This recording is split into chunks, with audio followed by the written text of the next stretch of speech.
And now, the Hall of Fantasy. Welcome to the Hall of Fantasy. Welcome to the series of radio dramas dedicated to the supernatural, the unusual, and the unknown. Come with me, my friends. We shall descend to the world of the unknown and forbidden, down to the depths where the veil of time is lifted, and the supernatural reigns as king. Come with me and listen to the tale of the Shadow People. Elaine, have you seen anything else since you spoke to me last? No, I haven't. Ever since Mother died, nothing's happened. Well, I only hope that... It came from upstairs. Come on. Oh, you don't I don't know what to think. I only hope that... David, if anything's happened to him... We'll see in a moment. There's no light in this room. You wait here, Elaine. Where's the light? Over to your left.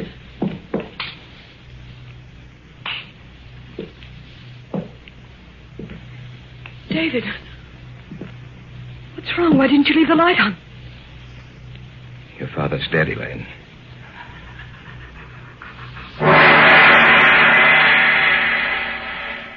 In just a moment, the Hall of Fantasy will present The Shadow People. And now for our story.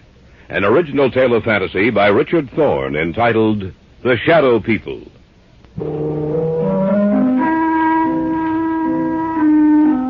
Somewhere along the line of your life, you've met them. You have come in contact with the Shadow People. When did we first discuss it? Oh, yes, Brian and Elaine and I. It was in my apartment. There was only one light on in the entire place. What's wrong? Elaine, what's the matter? Oh, it's silly, I know, but I thought I saw something in that doorway over there. Where? Over there, right over there. Where are you going, David? Over to that archway, just to let you know that nothing's here. Huh. You see, Elaine, nothing's wrong, nothing at all. Are you satisfied that there's no one else here but us? Yes, I'm sorry. I just thought that Leave the overhead lights on. I'm sorry. I thought that... Put them back on, David, please. All right, Elaine. Look, what's bothering you, sis?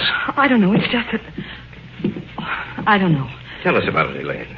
Tell us what's bothering you. You promise that you won't laugh at me? Of course not. Brian? Oh, Elaine, I'm your brother. If something's troubling you, I'd like to know about it. All right, then. The reason I was so upset was the fact that I saw someone or something standing in that archway. But, Elaine, David showed you that there was no one else in here. When the lights were put on, you saw for yourself that we were alone. I'm not talking about something you can see in the light, Brian. I'm not talking about a human being. Then what's it all about, Elaine? In the darkness, I saw something that can't be seen in a lighted area. And I've seen it several times before. You're sure you're not imagining this, Elaine? Oh, I don't have that good an imagination, Brian. How long have you seen this thing, Elaine? Well, it started about 6 weeks ago. You were in Detroit on business, Brian. Mom and Dad were on vacation. I was in the house by myself, in the library. There was only one light on. I sat in the chair beneath it, reading. Several times I thought that something was watching me. I felt there was someone in the room with me, standing right in back of me. Every so often I'd glance back over my shoulder, but there seemed to be nothing there. And then I thought I heard someone whispering. I wasn't sure, but when I heard it again, I got up and I looked all over the house. Oh, I'm not easily frightened, you know that, but out in the hallway, it was almost entirely black. Luckily, I was near a light switch. I looked back over my shoulder, and I saw this huge, hulking shape for the first time. And I heard a voice. Or rather, the whisper of a voice. I couldn't distinguish the words, but that dark shape seemed to be moving towards me. My hand was on the light switch, and I turned it on. In a minute, the light flooded the hallway. The shape was gone. There was nothing there. I was alone again. As long as there's light, I know it can't hurt me. I know it can't reach me. You might have imagined it, you know. Of course, that's possible, but I'm sure I didn't. It was so real. So real, that shape in the darkness. It was the very essence of evil itself.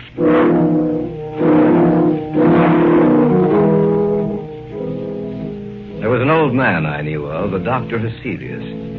I'd heard that he knew quite a good deal about the supposed supernatural manifestations which had taken place in the world. I went to him to see if he knew anything that might explain the events of the story Elaine had told us.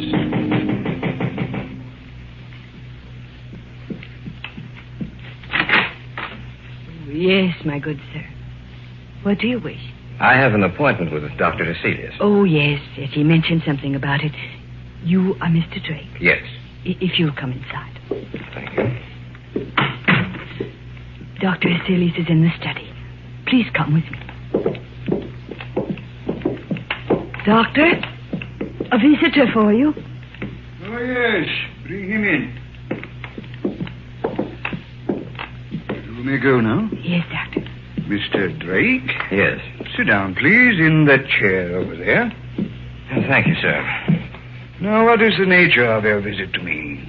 Well, I understand, Dr. Heselius, that you have a great knowledge of the supernatural manifestations which have occurred on the earth. Great knowledge, Mr. Drake? No, hardly that.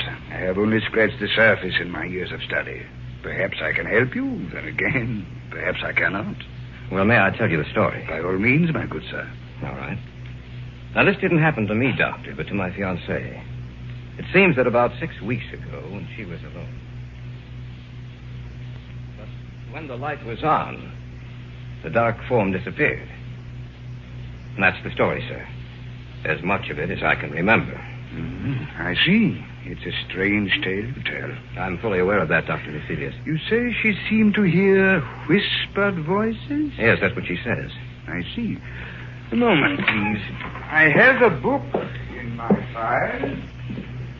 Oh, yes. Here it is. This is the one. Yes. Perhaps I may be able to help you after all. Let me see. This is a very ancient book, Mr. Drake. I seem to remember... Yes. Here is an account of a happening such as you relate. And we shall live on the earth, and they shall not see us.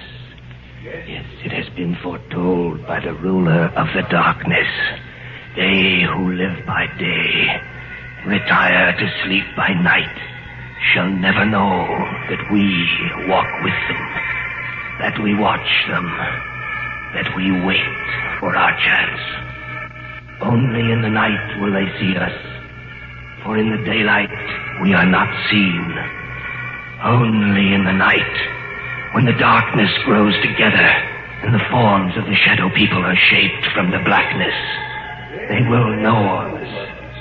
Then they will know that we are their companions, for we are the shadow people. I knew I had read something similar to the story you have told me, Mr. Drake. Dr. Heselius, what can we do? Well, give me a little time. Let me see if I can find any more references to these people of the darkness. One more thing, Mr. Drake. Be sure that your fiancée is never left alone at night. Be sure that there is some living thing, animal or human, which accompanies her every second of the night. For she is in danger, Mr. Drake. A terrible danger.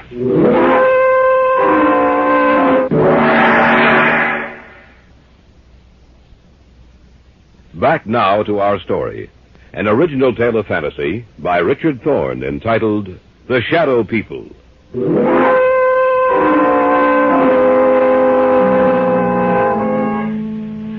That night, the night of the day I had seen Heselius, Elaine's mother died. She died in her sleep. When she failed to appear for breakfast, Elaine's father went upstairs to see what was wrong. When he entered her room, he discovered that she was dead. The family doctor couldn't explain it, for Elaine's mother had been in perfect health. A few weeks later, I was out of the house spending a weekend with them. I glanced at the clock on the mantel, and it showed 11.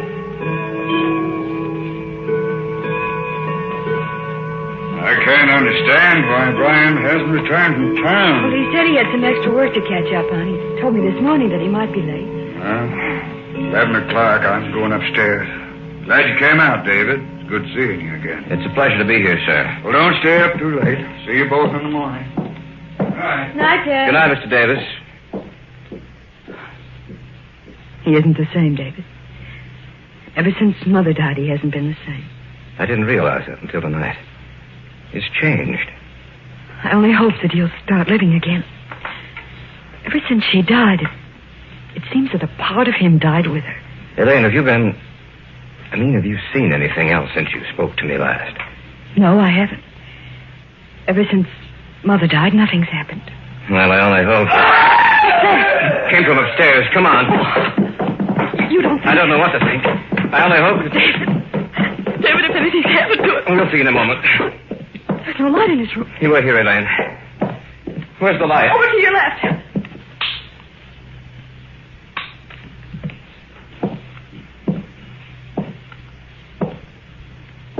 David, what's wrong? Why didn't you leave the light on? Your father's dead, Elaine.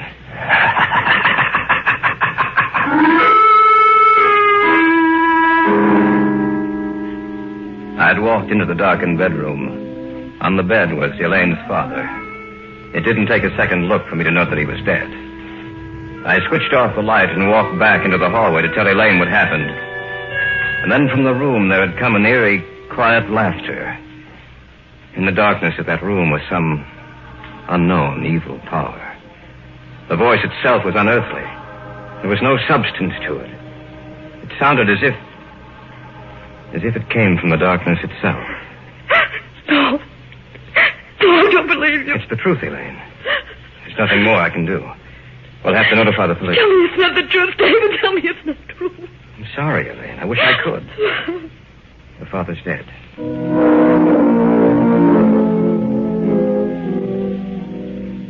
After the burial, Dr. Heselius got in touch with me. He said that he wanted to meet both Elaine and Brian, that he wanted to talk to the three of us.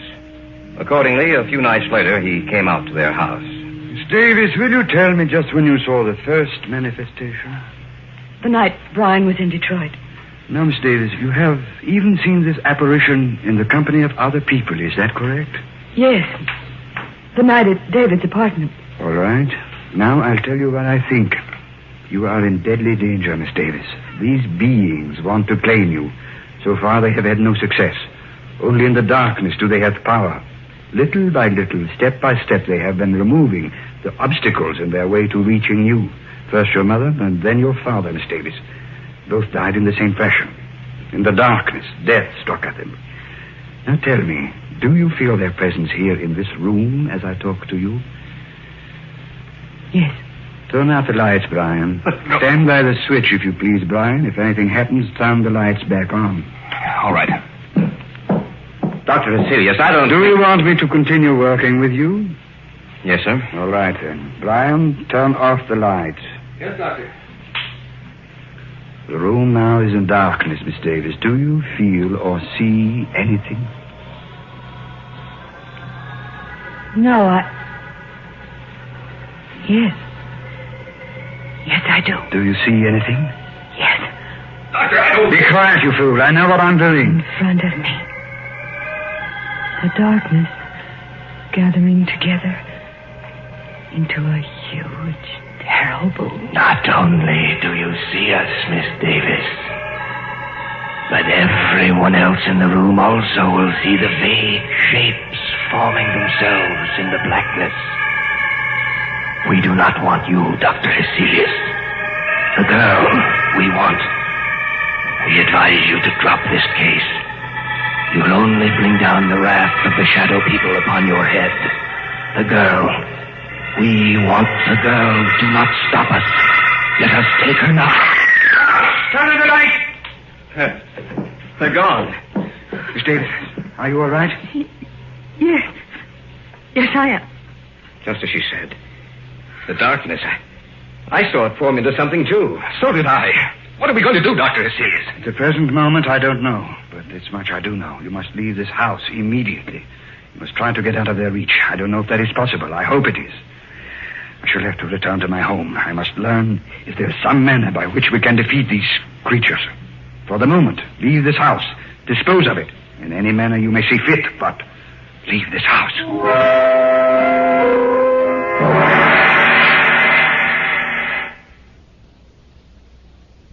Back now to our story. An original tale of fantasy by Richard Thorne entitled The Shadow People.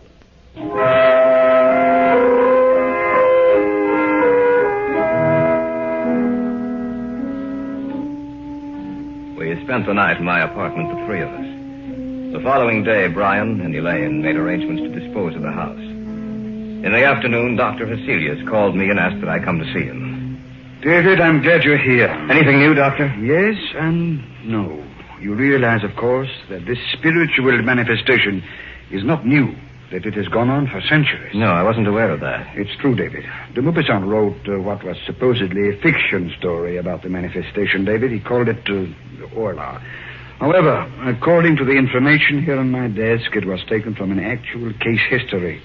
Of course, he embroidered the story, added a few touches to something he didn't realize actually existed.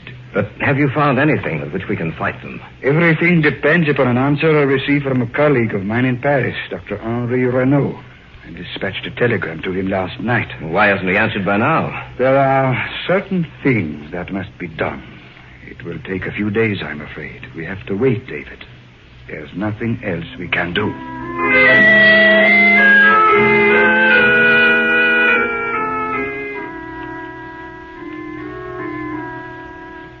In the next few days, the house was sold, and Brian and Elaine moved into a newer, more modern home a few miles from my apartment. Cecilia said it might take a few days for them to build up their power. I spent the nights at the new house. The lights were left on, and I watched for any unusual occurrence. In the daytime, I'd return to my apartment and get some sleep. About 4 days after Elaine and Brian moved into the new house, I was at home when Hesselius phoned me.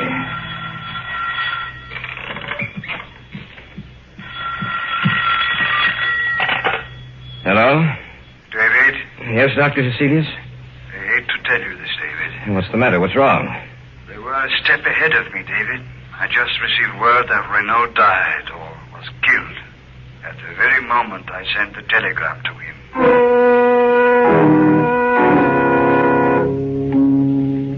Step by step, they had outwitted us. For they had anticipated every move we'd make. Even Dr. Hesselius was at a loss as to what to do. He agreed to meet me at the Davis house.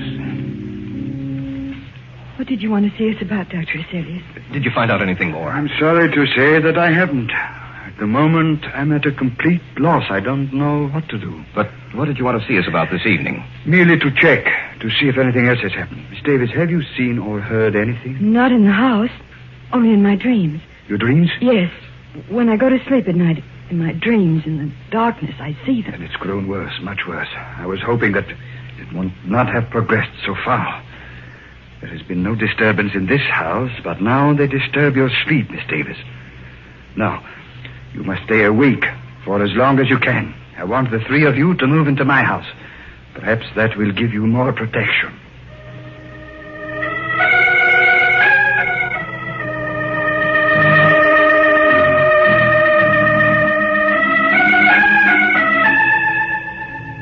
That night, we moved over to Hesselius' house. Perhaps Elaine would have more protection there. From there, we might be able to devise some plan of action, some way to beat those beings. For a few days, things were quiet. The shadow people seemed to have withdrawn. For a while, I thought that we might have succeeded in thwarting their purpose. Elaine no longer complained of troubled sleep. But that condition lasted for a few days only. About 10 days later, they made themselves known and felt again. That night, we were in the study, when suddenly Hesselius whirled around and... Elaine, what are you looking at? Outside the house. Right where the light leaves off, I see them. She's right, Dr. Hesselius. I can see them, too. What should we do, Doctor? Nothing. What do you mean, nothing? There's nothing we can do. We can't just... We can't do anything, Brian. Don't you understand that they have us at their mercy? The greatest man in my field was Henri Renaud. If he could do nothing against them, what do you think we can do? He's right, Brian. There's nothing we can do. As long as the house remains lighted, just so long will they remain outside. If the lights were... That sounds When like... my father was killed. The same sound. We heard the same sound. The lights. What's happened to the lights, all right? No. Be quiet, please. I thought of this emergency. A candle. That's right, Miss Davis. As long as this burns, this one candle will be safe. For they cannot advance into the light. They are limited by the darkness. As long as the candle burns, they will have to remain outside of this room. Around you, in every room of the house, in the darkness outside, we are around you. This time you shall not escape. This time we will claim you. Take it easy, Brian. I can't stand it. I'm getting out of here. Brian, come back. Don't, you fool. I'm going after him. Stay here. We just can't let him He go. won't have a chance. I doubt it. Miss Davis, I'm afraid that your brother is dead.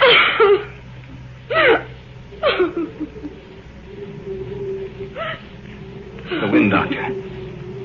Listen to the wind. I know. Yes, Doctor. Listen to the wind. You must realize by now that the three of you haven't a chance. You must know in your minds that we can destroy you at any moment we desire. But, Dr. Hecelius, you may still save your own life. Let the others go. Give them to us. No. No, you will have to take all of us. Shall we destroy your light? Shall we move in on you now? As you will. Do as you will. Sorry, David.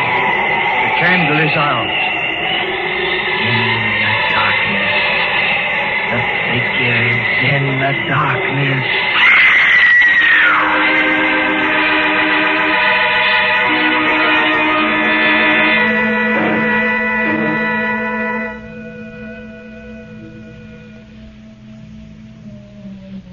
We warned you, Hecelius.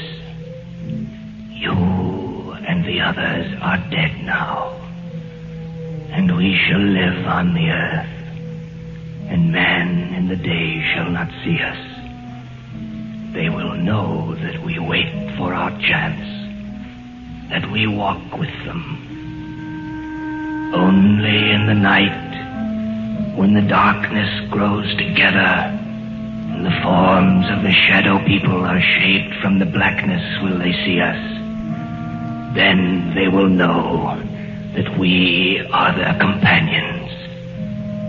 Look next to you. There, in the shadows.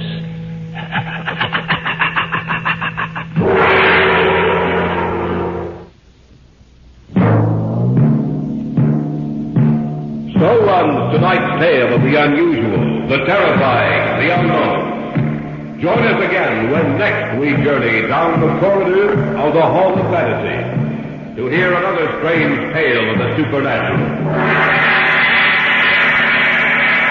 All characters and events portrayed in these programs are fictional, and any similarity to actual events or persons, living or dead, is purely coincidental.